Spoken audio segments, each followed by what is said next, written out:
Çempionlar Liqasının ilk iki maçında maksimal nəticə qazanmaqla təkcə bizim deyil, bütün futbol ictimaiyyətinin rəğbətini və bəzilərinin də qısqanclığını qazanan Qarabağın qarşısında qana maksimal susamış Bilbao Atletikidir.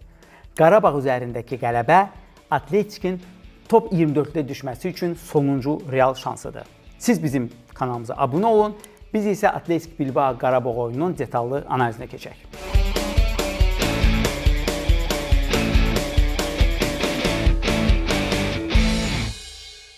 Əgər La Liqadakı turnir cədvəlinə baxsaq, cəmi 8 tur keçməsinə baxmayaraq Atletikin mövsümünü iki hissəyə bölmək olar. Sentyabra qədər və sentyabrdan sonra.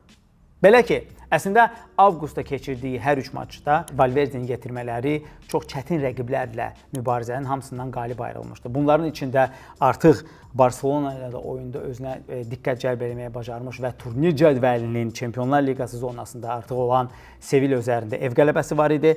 Ardından bu mövsüm Konferans Liqasında çıxış edək və çox ciddi bir komanda olan Vallecano üzərində 1-0-lıq evdə qələbə var idi və ən əsası da ki, avqustun sonunda əfsanəvi Antonio'nun forma geydiyi Bet üzərində səfər qələbəsi baş verdi və 3 turdan sonra Atletik Bilbao maksimal xalla çox uğurlu şəkildə öz bir növ mövsümə başlanğıcını etmişdi.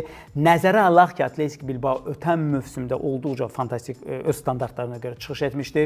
Komanda uzun müddət nəinki Çempionlar Liqasına imkan verən 4-cü yerdə, hətta Atletico Madrid ilə 3-cü yer uğrunda mübarizə aparırdı. Ötən mövsüm Atletik Bilbao ən çətin komandalardan biri idi. Çempionlar Liqasında olmasa da komanda son 5 ildə ilk dəfə olaraq Avropada çıxış etdi və Avroliqadakı çıxışını demək olar ki, San Mamesdə, yəni Atletikin ev stadionu olan San Mamesdəki finalla tamamlamağa çox yaxın idi, amma son anda yarım finalda komanda Manchester United məğlub oldu.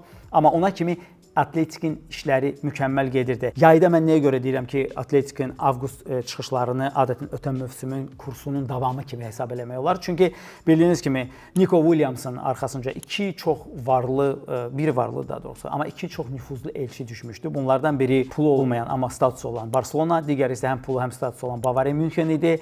Günün sonunda Atletik çox maraqlı bir manevrlə Nico Williams'ı heç birinə satmadı və Nico Williams'a 10 illik müqavilə uzatdı və biz burada izah edəcəyik ki, Atletikin düşüşün əsas səbəbi məhz Williams'ın zədəsi ilə başlayır. Amma bizə ən maraqlı olan o həmin sentyabrın əvvəlindən bu yana olan çıxışdır. Bu dövr ərzində Atletik Bilbao millilərə olan pauzanı da nəzərə alsaq 7 maç keçirib, o maçların 5-ində məğlub olub, birində qalib gəlib, birində isə heç şey edib. İronik olaraq əlbəttə ki, qələbə millilərin pauzasından əvvəl olan son maçça Mallorca ilə oyuna təsadüf edir. Amma nəzərə alaq ki, Mallorca hazırda La Liqanı, yəni bu veriliş çəkiləndə La Liqanı 9-cu sırayla keçirilmir və La Liqanın son sırasındadır. Yəni komanda zirzəmidədirsə, deməli komandanın işləri yaxşı deyil və üstəlik Atletik Bilbao Mallorca ilə oyunda o qədər də inandırıcı təsir bağışlamamışdı.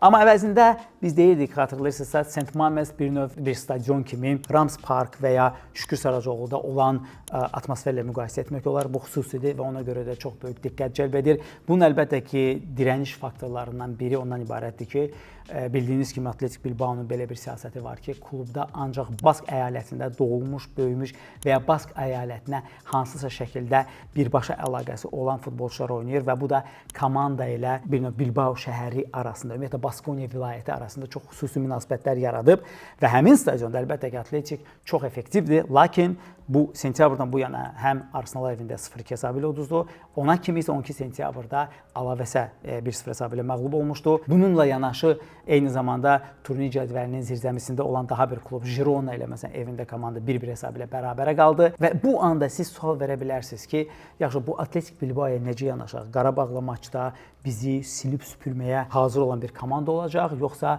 bu həmin son 7 maçda cəmi bir qələbəsi olan bir komandadır?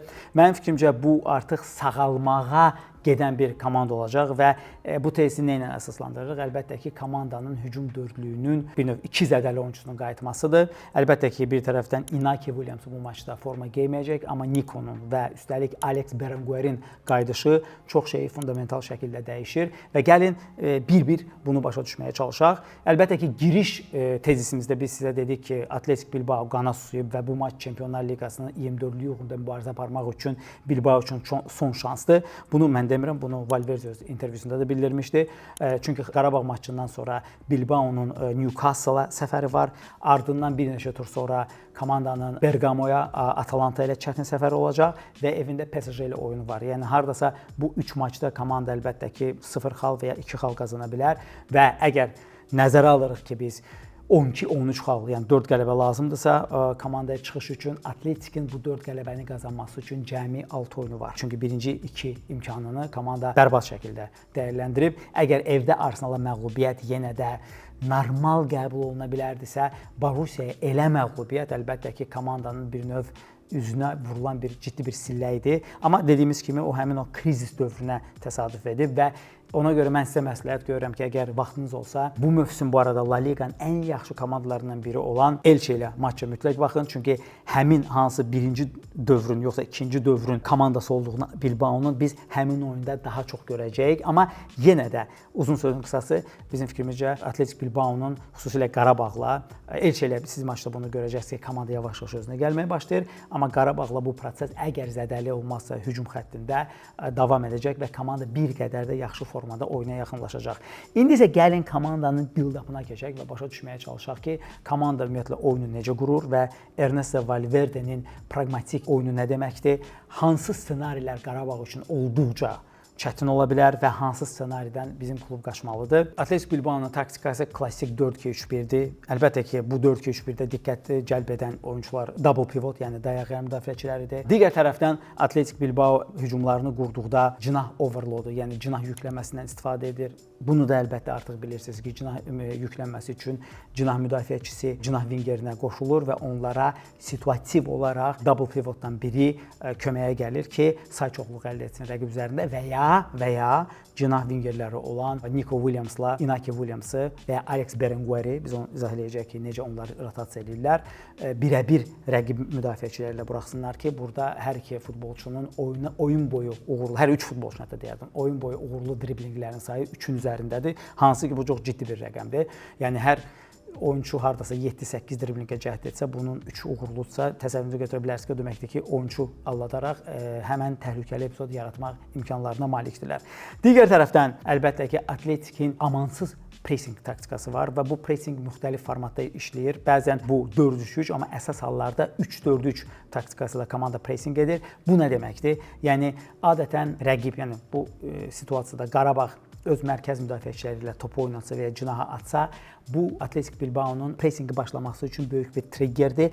Bu triggerdə bir qədər laxlayan bənd hücumçu Sannadidir. Biz onun haqqında geniş danışacağıq.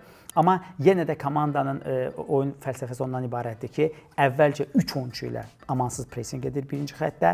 Sonra bu pressingdən rəqib uğurlu şəkildə çıxdığı halda double pivota cinah müdafiəçilərin biri və 10 nömrə əksər hallarda, hansı ki Oyhan Sanchez, bu 8 nömrəli futbolçu bu funksiyanı yerinə yetirir. Onları o həmin dördlük qarşılayır.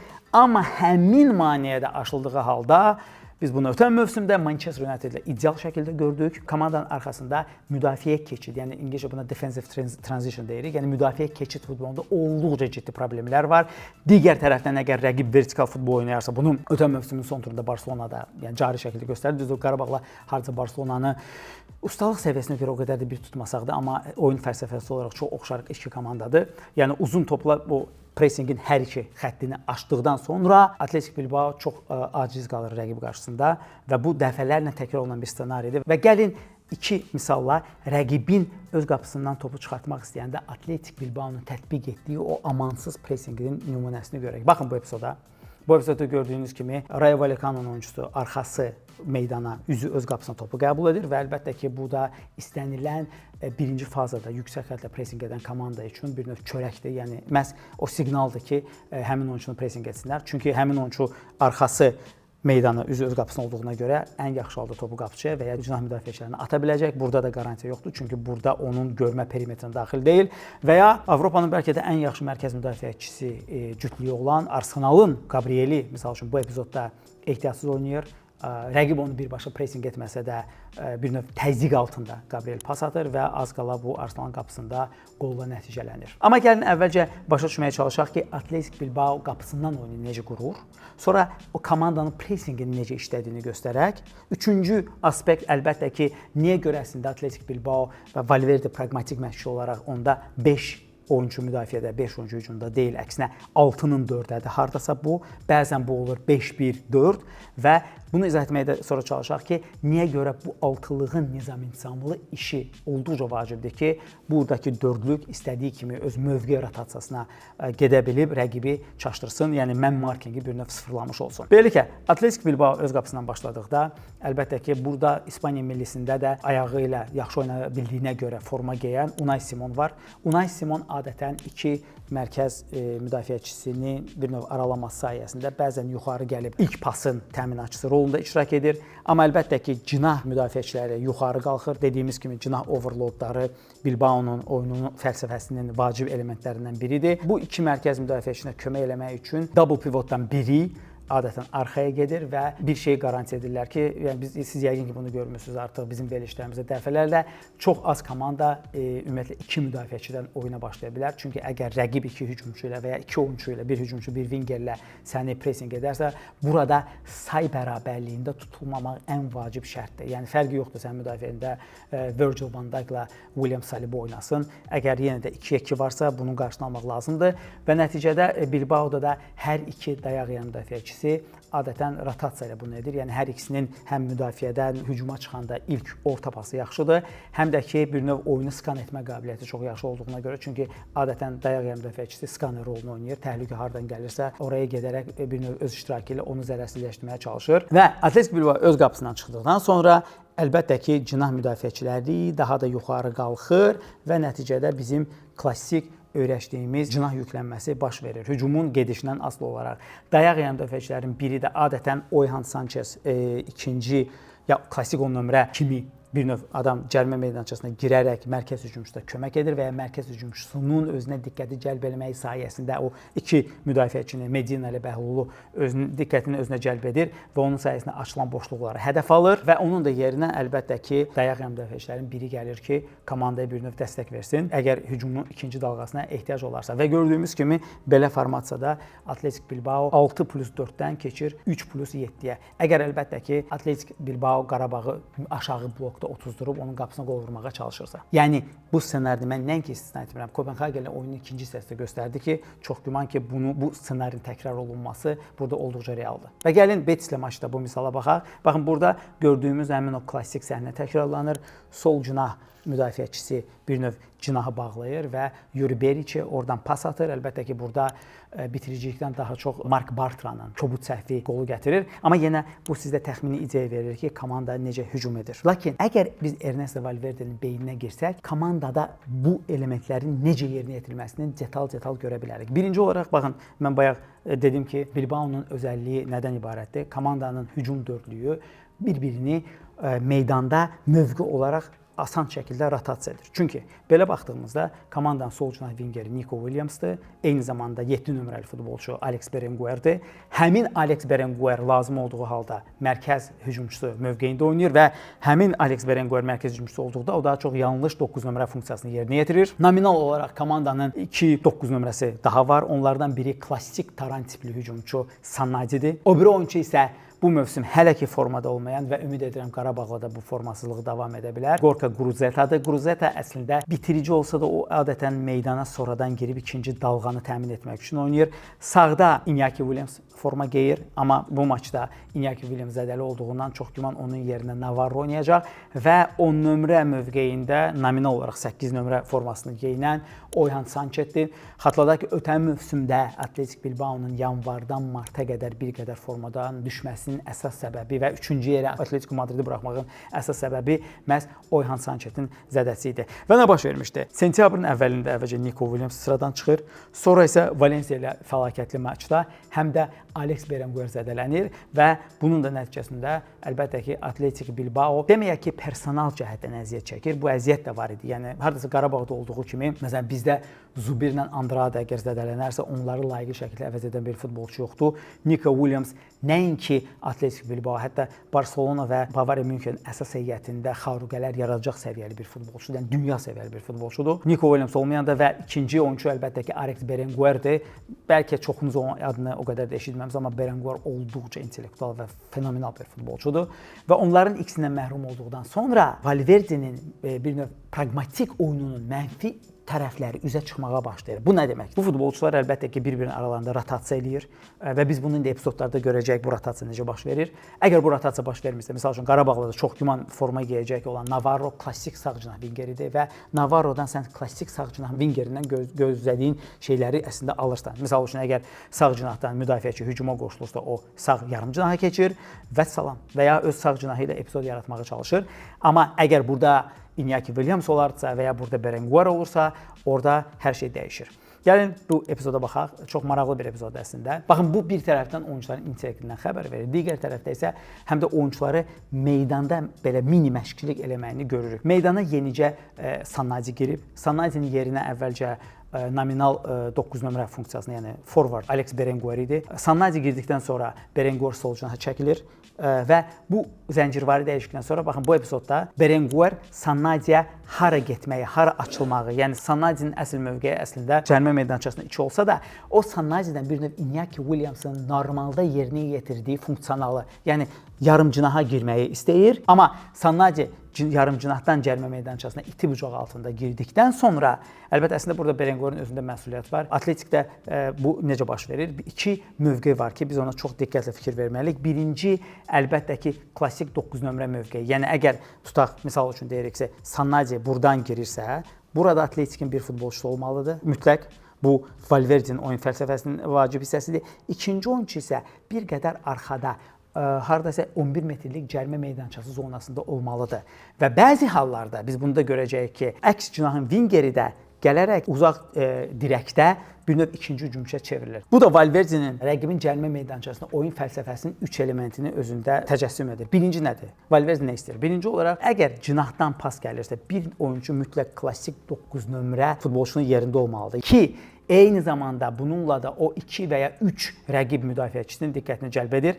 Əlbəttə ki, əgər müdafiənin fokusu panik şəkildə mərkəz hücumçusundadırsa rəqibin, arxada 11 metrlik zona boş qalır və bu zonada çox vacibdir ki, oyuncu yatıb qalmasın. Valverde bunu dəfələrlə təkrar edir ki, onu ən çox qıcıqlandıran şey odur ki, əgər cinahların birindən pas gəlirsə, artıq orada oyunçu var. Çünki əgər artıq orada oyunçu varsa, əlbəttə ki, rəqibin oyunçularından biri orada qalaraq, sadəcə olaraq, instinktiv olaraq həmin oyunçunun zərbə mövqeyinə çıxmağının qarşısını alacaq. Deməli, ikinci oyunçu buradan gəlir. Hazır bu adətən 10 nömrəli futbolçu olur, yəni belə deyək, Oyhan Sanchez və eyni zamanda üçüncü tərəfdən də uzaq dirək hədəfə alınırsa, əks cinahın vingeri uzaq dirəyə gəlir və ya bəzən olur ki, Nico Williamsın unikallıqlarından biri biz Williams haqqında danışılanı göstərəcək ki, uzaq cinah vingeri özü birinci hücumçuya çevrilir və əsas hücumçu hardaysa cərimə meydançasının başqa hissəsində rəqibin müdafiəçilərinin diqqətini özünə cəlb edir. Daha bir epizodda biz hər 3 elementin necə işlədiyini görürük. Komanda qəflət yox, biraz vertikal futbolla belə əks hücuma keçir. Düzdür, buna tam əks hücum demək olmaz, çünki Arsenal öz mövqeyinə qayıtmağı bacarır, Arsenal müdafiəçiləri. Burada deməli mərkəz hücumçusu Iñaki Williams soldadır və sol cinaha çəkilərək top alır. Bu zaman Berenguer sol yarım cinaha girməyə başlayır. Hansı ki, həmin oyunda sol cinah vingeri funksiyasını yerinə yetirir onsuz da. Ardından Berenguer cərimə meydançasına girərək pas atır və mərkəz hücumçusunun yerinə Oyhan Sanchez, yəni nominal 10 nömrə girir və həmin bax dediyimiz 11 metrlik zonaya əks cinah vingeri olan Navarro girir. Bu bizim o göstərdiyimiz 3 elementin üçünü də bir hücum içində ehtiva edir. Lakin bu həmişə uğursuzluğa uğramır. Gəlin məsələn son maçda, son qələbə maçında Mallorcaya qarşı sağ cinah vingeri olan Rego'nun qoluna baxaq. Bax, yenə də eyni element, yenə də əks cinah vingeri hücumçu mövqeyinə girərək bu dəfə işi uğurlu şəkildə bitirir. İkinci faktor əlbəttə ki, biz Nico Williams haqqında danışmaya bilməliyik. Nico Williams bir tərəfdən İspaniya Avro 2024-ünün qəhrəmanlarından biri idi. Digər tərəfdən ötən mövsümdə biz gördük ki, o bir qədər şişirdilmiş fiqur olsa da, amma bir növ adam öz haqqını verir. verir və Nico Williamsın formada olması Qarabağla maçda nəticəyə birbaşa təsir edən birinci elementdir. Mən onu deyərdim. Çünki nəzərə alsaq ki, Qarabağda açıq kartlarla oynamağı sevir. Biz Qarabağın müsbət və mənfi cəhətlərini yaxşı bilirik və burada sehirbaz rolunu sözün birmənalı şəklində deyə bilərik ki, Nico Williams yerinə yetirir. Nico Williamsın yoxluğunda Atletik Bilbao'nun xal itirməsi təbii idi. Çünki belə bir sistem formalaşdıran oyunçunun olmaması komandanın bir növ texniki qabiliyyətlərini çox ciddi şəkildə aşağı salır. Gəlin Nico Williamsın bir neçə epizodun dili ilə başa düşməyə çalışaq və bütün o epizodları mən bu mövsümün Nico Williamsın forma geydiyi bir neçə oyundan cəmi verirəm. Baxın, burada Nico Williams sol cinahdan öz mövqeyi əslində sol cinah wingeridir. Sol yarım cinaha düşərək əslində məncə bunun niyyəti olmasa da qol pas atmış olur. Və ya mən bayaq dediyim misal, məsələn Navarro bunu o qədər də eləməyəcək, amma Nico Williams əminəm ki, bu təkrarlanan bir ssenari olacaq ki, Nico Williams öz mövqeyini bəzən öz qardaşı ilə Iñaki Williamsa dəyişirdi və ya Berenguer'in özü ilə dəyişirdi. Baxın, bu epizodda Nico Williams 9 nömrə mövqeyinə girərək tam bitirici mərkəz hücumçusu kimi qol vurur. Yəni bu əlbəttə ki, Nico Williamsın çox böyük bir futbol intellektindən xəbər verir. Üstəlik daha bir təhlükəli məqam ondan ibarətdir ki, Nico Williamsın dribling göstəricisi oyun ərzində ötən mövsümün əvvəlindən ta ki bu mövsümün əvvəli zədələnənə qədər 3.92 idi və bu əlbəttə ki böyük bir üstünlükdür. Bir növ sayın ki, əgər Qarabağ müdafiə olunsa bu artıq -1 deməkdir və həmən qol epizodu yaratmağa imkan verir. Və sonda əlbəttə ki bizim hamımız da Nico Williamsın sürətinə bələdik. Ona görə həm oyunçunun çox iti futbol intellekti var, həm böyük istedadı var, hansı ki ona imkan verir ki, həm sol cinahda, həm sağ cinahda mövqe alsın. Yarım cinahlarda Nico Williams özünü çox rahat hiss edir və bəzən lazım olanda cərimə meydançasında həm uzaq dirəkdə olan winger kimi çıxış edir, hansı ki klassikadır, amma həm də mərkəz hücumçusunun bir növ funksionalını birə-bir yerinə yetirir. Ona görə ümid edək ki, Nico Williams Qarabağla çox uğursuz oynayar, çünki əks halda əlbəttə ki bizim çox ciddi problemimiz olacaq. Və sonda əlbəttə ki mən Bilbao'nun bir təhlükəli bonusundan da danışmaq istəyirəm. Həmin futbolçunun adını siz artıq bilirsiniz ki, mənim adlarla xüsusi bir dostluğum, xüsusi münasibətim var. Mikel Yareguzar. Gəl adını belə Mikel deyək. O double pivotlardan biridir, hansı ki əsasən hücuma qoşulur və bir tərəfdən rəqib öz qapısında oturanda, digər tərəfdən hücumun başlanğıc fazasında əgər o görür ki, komanda dördlüyü hələ öz yerini ala bilməyib və ya rəqib artıq 6 nəfərə 4-ə qarşıdır, uzaqdan zərbələrlə Qarabağı cəzalandırmağa cəhd edə bilər və adamın uzaqdan zərbələri fenomenaldır. Gəlin baxın birinci bu mövsümdən olan bir qoluna baxaq. Bunun ardından gəlin məncə bəlkə də ötən mövsümün ən gözəl qollarından biri olan Manchester United-də Old Traffordda vurduğu qola baxaq. Və yəni bu nə deməkdir? Yareguzarı Valverde'də oyun aralarında verdiyi intervyularda bildirir ki, o əlbəttə ki mövqe futbolu oynayan bir məşqçi kimi, praqmatik bir məşqçi kimi nifrət edir futbolçu hardan gəldi zərbə vuranda, amma Mikelə bir növ burada yaşılışıqdır. Çünki adamın çox yaxşı intellekti var və Valverde ona bu ilə əsaslandırırdı ki, mən bilirəm ki, Mikel ancaq o vaxt zərbə vuracaq ki, nə vaxt ki başqa bir variant görmür və ya zərbə üçün özünə inanır və ona görə bundan da qorunmaq lazımdır. Çünki əgər biz aşağı bloka düşəriksə, müdafiəni yarmağın metodlarından biri budur. Gəlin indi Atletik Bilbao'nun problemlərindən danışaq. Birinci, ən ömdə olan problem əlbəttə ki, hansı ki indi həll olunmalıdır məntiqlə, əgər Elche ilə maçda zədə olmazsa, bu hücum dördlüyünün ikisinin zədələnməsi idi. Hansı ki, hücumda rotasiyadan məhrum edir Valverdeni və nəticədə Valverde çox kəsərsiz şəkildə hardasa əfsanəvi Xetave məşqçisi olan Jose Bardalas səviyyəsində çox yöndəmsiz hücum etməyə məcbur olur. Çünki dediyim kimi Valverde ilk növbədə praqmatikliklə seçilir. Uzağa getmək lazım deyil. Barcelona'da xatırlayırsınızsa onun 4-4-2-si La Liqanı Barcelona qazandırmışdı, amma komanda çox praqmatik futbol oynamışdı. Bu Atletik Bilbao'da isə onun bir qədər də üst səviyyəsidir. Çünki Barsadan fərqli olaraq burada ondan gözəl futbol oynayıb nəticə əldə etmək tələbi yoxdur. İkinci faktor əlbəttə ki, Atletik Bilbao'nun ana oyununda olan problemlərdir. Nico ilə Alex qayıtsa da Iñaki yoxdur. O qədər də çox şey dəyişmir, amma bir qədər dəyişir. Amma gəlin başa düşməyə çalışaq. Xüsusilə mən iki məqamı vurğulamaq istəyirəm ki, harda Bilbao indi də və ötən mövsümdə qol buraxmağa meyilli idi. Bunlardan biri əlbəttə ki, biraz Valverde yaraşmır, amma amansız pressinqlə rəqibi boğmağa çalışır oyunun əvvəlində və oyunun müəyyən kəsiklərində. Və əgər rəqib bu pressinqdən çıxarsa, Atletikin həmin o pressinqdə tətbiq etdiyi 3-4-3 taktikası darmadağın olunur. Məsələn, baxın burada düzdür, çox böyük mahir ustalıq da var idi burada Martinelli'dən. Burada Arsenal maçdan fraqmentə gördüyünüz kimi 2 sürətli hərəkətlə Atletik Bilbao'nun 3-4-ü darmadağın olunur və son üçünü də əlbəttə ki bir hərəkətlə Martinelli özünə ram edir. Digər epizod komandanın cinah müdafiəçiləri yerinə qayıda bilmir və cinahda sayazlığına düşmək sayəsində komanda öz qapısından qol buraxır. Və baxın, daha bir epizoda bir oyunçu sadəcə olaraq bir uğurlu dribling hərəkəti ilə öz komandası üçün olduqca təhlükəli baxın bu epizodu yaradır. Ardından sağ yarım cinahda intensiv pressingin uğursuz olması nəticəsində komanda top itirir və yenə də öz qapısında həmən qol epizodu yaranır. Və əlbəttə ki, sonuncu olaraq Borussia Dortmundun ilk qolu. Burada iki element bir-birinin üstünə düşdü. Birinci olaraq top yuxarıda itirildi və komanda sürətli əks hücumda tutuldu. Nəzərə alsaq ki, Qarabağda sürətli əks hücumu xüsusilə sol cinahdan etmək üzrə mütəxəssisdir. Qarabağ bu işin belə bir növ ustasıdır.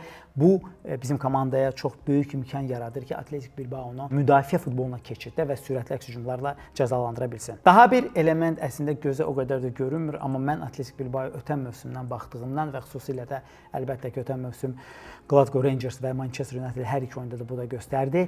Komandanın iki mərkəz müdafiəçisidir. Əsl problem. Problem nəyə görə deyirəm? Komandada orada Aymeric Laporte oynayır. Laporte İspaniya millisində də forma geyir. İkinci oyunçu isə burada olan, bax, xüsusi hədəf Dani Vivien'dir. Birinci, gəlin izah etməyə çalışaq ki, iki mərkəz müdafiəçisi hələ bu ilin, bu mövsümün özündə də, ötən mövsümdə də bu var idi, amma bu mövsümdə də bu narahat edici şəkildə tez-tez özünü təkrarlayır. Necə bir-birinə uyğunlaşa bilmirlər. Burada Bakambu, Betis'in futbolçusu qol vurur və iki mərkəz müdafiəçinin arasında bir növ böyük bir dəniz açılır və o koridordan adam çox rahat şəkildə ortaya girərək qolunu vurur. Digər epizodda isə burada əslində Madueke'yə bir futbolçu getməli idi, amma burada iki mərkəz müdafiəçinin hər ikisi Madueke'yə gedir və nəticədə Gyökeres demək olar ki, qol vəziyyəti əldə edir. Düzdür, qol vurmasa da yenə də klassik Bilbao müdafiəsinin səhvindən yaranan bir epizod görürük. Daha bir epizodda isə rəqib mərkəz müdafiəçisinin birini diqqətini özünə çəkir və o biri mərkəz müdafiəçilər, sol cinah müdafiəçilər arasında böyük bir koridor açılır. Ümumiyyətlə bu boşluqlar Atletik Bilbao'nun ən ciddi tənqid olunduğu bəlkə Valverde'nin yeganə elementi, hansı ki, ötən mövsümdən bu yana hər hansı bir şəkildə düzəlməyib, hətta daha pis olub. Və əlbəttə ki, mən burada xüsusi Qarabağın hədəfləyə biləcəyi bir açar oyuncudan danışmaq istəyirəm. Düşünmürəm ki, Qurban Qurbanov bu elementdən aktiv şəkildə istifadə edəcək. Çünki o, haradasa Mourinho tipli rəqibi, bu həmin bir oyuncunu hədəfləyən məşqçisinə xas xüsusiyyətdir. Qurban Qurbanov daha çox öz oyun fəlsəfəsinə sadiq qalan bir çalışdırıcıdır. Amma ümid edək ki, onu nəzərə alarlar. Bu Dani Vivien'dir. Bir tərəfdən Dani Vivien İspaniya millisinə, əsas heyətinə girməkdə olan bir istedadlı mərkəz müdafiəçisidir. Digər tərəfdən bunun səbəbi çox obyektivdir. Çünki İspaniya millisi Avropanın və dünyanın ən yaxşı millilərindən olmasına baxmayaraq komandanın yeganə zəif nöqtəsi məhz mərkəz müdafiəçisidir. Xatırladaq ki, keçən il Avro 2024-də layiqli şəkildə qazanmış İspaniya millisinin mərkəz müdafiəsi bir tərəfdən Saudi Ərəbistanda oynayan Laporte idi, ikinci isə Robin Lenormand idi. Lenormand o vaxt bu arada Bilbao'da oynayırdı, amma əlbəttə ki, bu hər hansı bir top üçlük Barcelona, Real və ya Atletico Madrid oyuncusu deyildi. Qəribə özəlliyi var ki, adam rəqiblə təkbətək qaldıqda çox tez panikaya düşür və çox axmaq səhvlər edir. 3 epizodunu mən sizə göstərəcəm. Artıq bu arada İspaniya millisində Vivian ikinci hissədə və ya zəif komandalarında meydana girsə də artıq bir qırmızı kartını alıb. Amma son 6 futbol ayında Vivian'ın 3 epizodunu sizə göstərəcəm. Hansında ki, ikisində qırmızı kart alır, birində isə sadəcə o bəxti gətirir ki, düz topa düşür. Adam o da topa dəyməyi də görəcəksə epizodda bəxtə-bəxt olur. Birinci ən son, ən yeni xatirə Valencia ilə maç, ikincisinin ortasıdır. Oyun 0-0-dır, hər şey qaydasındadır və birdən Vivian görür ki, rəqib hücumçu ilə təkbətəkdir. Baxın, belə bir qayda pozuntusuna yol verir. Adam Sergio Ramos kimi kobud oyuncu deyil. Yəni əbəs yerə deyil ki, VAR-dan adama qırmızı kart verilir. Yəni ki, bu qırmızı kartı o son ümid folu etdiyinə görə, o da panikaya düşdüyünə görə bu hərəkət edir. Çünki VAR-dan nəyə görə mən danışıram? Eyni ssenari ötən mövsümün sonunda, aprel ayında Manchester United ilə Avroliqanın oyununda baş verir. Baxın, cərimə meydançasına keçən bir pası əlbəttə ki, Højlund tamamlayacaq. Amma Højlundun qabağını kəsmək üçün yenə də panika düşür Vivian. Yenə də son ümid folu edir və yenə də VAR-dan qırmızı kart alır. Bu epizodda isə, gördüyünüz epizodda sadəcə bəxti gətirir ki, Vivian yenə də görür ki, axırıncı adamdır müdafiədə və topa necə gəldi gedir, sadəcə topa ayağı düşür. Çünki əgər ayağı topa oyuncuya dəysəydi, bu dəfə varsız o qırmızı alacaq. Çünki iki ayağıyla getmişdi. Yəni Qarabağ Vivian'ı sürətli əks hücumda sınaya bilər və adam, bax, biz nümunələr göstəririk ki, çox inanılmaz şəkildə özünü göstərir ki, mən harda səhvlər edib panikaya düşə bilərəm. Və nəzərə alsaq ki, Qarabağ sürətli əks hücum edir. Nəzərə alsaq ki, Atletik Bilbao əks hücumlara çox həssasdır. Əgər bu sürətli olursa, burada əslində Qarabağ üçün qızıl şanslardan biri yata bilər. Amma bu nə vaxt baş verər? Gəlin bunun haqqında bir qədər detallı şəkildə ümumi oyun mənzərəsi, oyundan gözləntilərimizi sizinlə paylaşaq və orada deyək. İlk öncə biz bunu gözləyirik ki, Qarabağla maçda Atletik Bilbao ilk 20 dəqiqədə amansız pressinqlə Qarabağı boğmağa çalışacaq. Çünki Atletik Bilbao'nun özəlliyi budur. Yəni ki, bu nədən ibarətdir? Komanda çox intensiv şəkildə, bəzən balanssız şəkildə hücuma qoşulmağa məcburdur. Valverde çox yaxşı bilir ki, əgər ilk 20 dəqiqədə komanda qol vura bilərsə, komanda ötən mövsüm İspaniyada ən yaxşı avtobus parkovka edən klublardan biri idi və Valverde'nin əlində əlbəttə ki, Benfica Qarabağ oyunu var idi. Harda ki, Benfica ilk 15 dəqiqədə 2 qol vursa da müdafiəyə oturub özünə komfortlu hesabı qoruyaraq əks hücumlarla Qarabağı cəzalandırmaqdansa Qarabağın üstünə getdi. Bu dəfə bu ssenari olmayacaq. Çünki ümumiyyətlə Valverde'nin, hətta bunu mən Manchester oyundan sonra verdiyi intervyuya əsaslanaraq deyirəm ki, adamın planı nədən ibarət idi ki, ilk 20 dəqiqədə komanda qol vurur, sonra hücum edə bilməyən rəqibə qarşı öz qapısında oturur. Əlbəttə ki, Manchester ötən mövsüm mövqe futbolu problemli idi. Qarabağ Manchester qədər problem yaşamır mövqe futbolunda, amma Qarabağ məkan olmadıqda, yəni əgər alan boşluq olmasa hücumlarını keçirməkdə çox böyük çətinlik çəkir. Bu var. Və ondan sonra əlbəttə ki, komanda 6 oyunçu ilə müdafiə olunur və 4 futbolçu ilə hücuma keçir. Nəzərə alsaq ki, biz bayaq bütün dediklərimizdə hücum oyunçular necə orqanik şəkildə bir-biri ilə rotasiya edirlər mövqelərini, əlbəttə ki, bu Qarabağın müdafiəsinə çox böyük bir baş ağrısı verir. Və yəni bu oyunda belə bir ssenari ola bilər ki, Atletik Bilbao 20 dəqiqədə birinci qol vurur, sonra Qarabağ özünü öldürür. Hardasa xatırlayırsa ötən mövsüm Tottenham Hotspur və ya Lyonla olan oyundakı kimi bir performans sərgiləyir. Amma komanda komfortlu şəkildə müdafiə olaraq daha bir əks hücumda daha bir qol vurur və əlbəttə ki, məsələn, əgər Benfica ilə biz döndüksə, ümumiyyətlə o biraz möcüzə idi, həm də komandanın xarakteridir, amma burada Atletik Bilbao'nun, Valverde'nin nə qədər yaxşı, praqmatik, yəni keyfiyyətli avtobus parkovka etmə qabiliyyətini nəzərə alsaq, Qarabağın işi yerlə göyə qədər çətinləşəcək. Ona görə də bizə olduqca lazım olan bir şey ilk 20 dəqiqədə qol buraxmamaqdır. Çünki sonradan Atletik dilemma qarşısında qalır və bunu dəfələrlə göstərir. Ya rəqib üstünlüyü ələ keçirməyə başlayacaq və Qurban Qurbanovun əlində kifayət qədər alətlər var ki, hücum keçidi, sürətli, istər cinah yüklənməsi, xüsusilə soldan rəqibimizi cəzalandıraq. Amma ilk 20 dəqiqədə qol buraxmamaq, ümumiyyətlə birinci qol buraxmamaq bu Atletik Bilbao ilə ölüm dirim söhbətidir. Ona görə bu çox vacibdir. Digər önəmli faktor əlbəttə milli komanda ilə bağlıdır. Bildiyiniz kimi ölkəmizin aparıcı klubu olduğuna görə Qarabağ milli komandada da olduqca ciddi şəkildə təmsil olunur. Biz əlbəttə ki, milli komanda haqqında ayrıca bir video eləyəcək, orada izah eləyəcək bu dediyim məsələni detallı şəkildə. Amma dəfələrlə Azərbaycan klubları Santuşun dövründə milli komandadan şikayət edirdilər ki, oradan komandaya oyunçu gələndə fiziki formadan düşür. Yəni bu o deməkdir ki, Santuşun dövründə komanda kifayət qədər, yəni standart proqramla belə məşq eləmirdi. Ona görə də futbolçuların özünə gəlməsi üçün, formasına düşməsi üçün vaxta ehtiyac var idi. Amma Ayxan Abbasov nəzərə alsaq ki, topsuz müdafiə futbolunu təlqin edir. Biz Şamaxıda komandanın həm toplu, həm topsuz oyunda nəzərə alaraq və milli komandada da bu elementi nəzərə alaraq bilirik ki, əgər komanda avtobus parkovka eləyib uzun müddət topun dalınca qaçmağı hədəf qoyursa, o komanda normadan daha yaxşı fiziki formada olmalıdır və biz əlbəttə ki, əslində Fransa ilə oyunda da həm Elvinin, həm də ki, Bəhlulun nə qədər vacib, böyük, belə intensiv rol oynadığını gördük. Nəzərə alsaq ki, Qarabağın millinin Ukrayna oyunundan sonra hələ çempionatda Turanla çox vacib oyunu var, amma orada yəqin ki, bir qədər Qurbanov rotasiya əl ataraq bu maçça öz əsas heyətini qoruyacaq. Əlbəttə ki, Qarabağda daha bir başqa məqam Yankoviçin oynayıb oynamamasıdır və ya oynayacağı təqdirdə hansı formada olacağıdır. Məsələn, Nico Williamsla bağlı təhlükəli məqam nədən ibarətdir? Nico Williams əslində məsləhət görülmüşdü ki, millilərin pauzasından sonra oyuna qayıtsın, lakin Valverde klub həkimlərinin dediyini ignor edərək Mallorca ilə maçda harda ki, hər şey həll olmamışdı. Nico Williams 20 dəqiqə meydana buraxdı və onu oyundan sonra elə əsaslandırdı ki, zaten adam milli komandaya düşərgəsinə getməyəcək bu dəfə, zədəsinə görə çağırılmayıb, amma ona oyun praktikası fundamental lazımdır və bu məqamdan Yankoviçin hansı formada olacağı çox vacibdir. Çünki dediyimiz kimi yarım müdafiədə çox ciddi döyüş olacaq. Nəzərə alsaq ki, Atletik Bilbao intensiv şəkildə oynayacaq. Əlbəttə ki, biz düşünürük ki, Kopenhagenlə maçın ikinci hissəsi kimi oyun başlaya bilər, amma ümid edirik ki, Kopenhagenlə ikinci hissədə fərqli olaraq Qarabağında rəqibi sancmaq planı olacaq. Çünki Atletik Bilbao gördüyümüz kimi bu analizdən də yəqin siz də belə bir nəticəyə gəlirsiniz ki, əgər həmin o fırtınanın qarşısını alarıqsa, komandanın arxası çoxlu problemlərə malikdir və komandanı, yəni Bilbao təmsilçisini biz cəzalandıra bilərik. Son olaraq əlbəttə ki, psixologiyadan danışmaq istəyirik burada. Biz analitik kanal olsaq da əlbəttə futboldan, psixologiyadan heç vaxt ayıra bilmərik.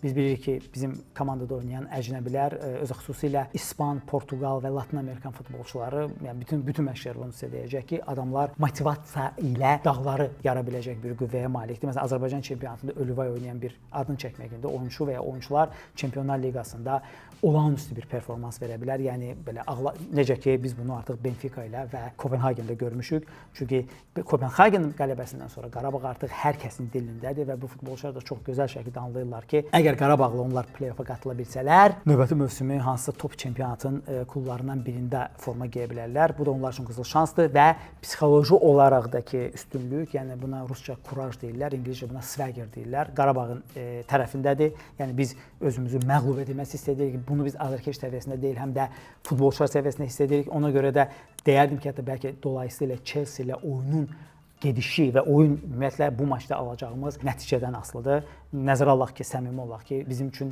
hər iki müsbət nəticə, qələbə və ya heç-heçə olduqca böyük bir qələbə olacaq.